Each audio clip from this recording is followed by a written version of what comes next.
we just reposted a nice one of the posts that we did on, the comet that we've been posting a lot on. We've had multiple shows on this new comet theory. I think everyone needs to kind of really check this stuff out. The Carolina Bays, you guys. Look up the Carolina Bays. Go to Randall Carlson. Go to sacredgeometry.com. Look at his videos. Research his stuff, because this is going to really help us tie in a lot of the historical things that happened with our early hominid origins, a potential Atlantean civilization that was destroyed, the beginning of the Sumerian civilization and the Egyptian civilizations, and the heritage between these, how these guys knew how to build pyramids and all these advanced structures. This all happened because you think it really looked like that, Josh? I mean, that's pretty dramatic right there. Yeah, probably more than that. That's awesome right there. And there's the Atlantis concept. I got it in my genetics, don't you? You can just feel it. You know it was real. Yeah, I think everybody wants it to be real, but I think it's because there's truth in it. And the fact that so many myths have it as a truth, this is what they all taught each other. So we go back really, really far.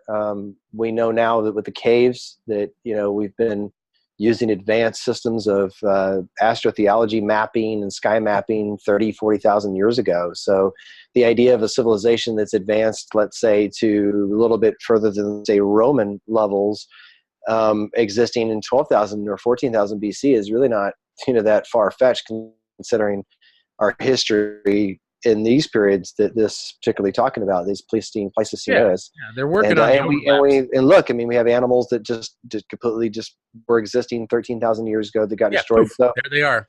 So if it can destroy mammoths and saber-toothed giant bears and all these things, then of course it can wipe out civilizations. I mean, so this is interesting. You've heard about the bone caves, stuff like this. It just everything gets jammed into a cave. The water everything floats in the water. So when there's a deluge, like Randall Carlson talks about, you also got to think in that water, there's things floating in it. There's bodies, there's creatures, there's, anything that's buoyant is in that water. And it's kind of like when you're mixing soup, and then a cave is there. And it just jams it all at the end of the cave, and they find all these skeletons, and they find everything just stacked and packed on top, things that were alive when this happened, Right. So it's instantaneous. They can tell that they were alive when they were packed under 25 feet of other bones and other creatures and other wood and crap that was pounded in there. And so, that kind of stuff just doesn't happen, when we have a big tsunami in Fukushima. Or something like that. This is worldwide. Yeah, this is huge. Yeah, we're finding this out. Yeah, everything floats, and then everything hits bottom when the water goes away. Everything lands wherever it is.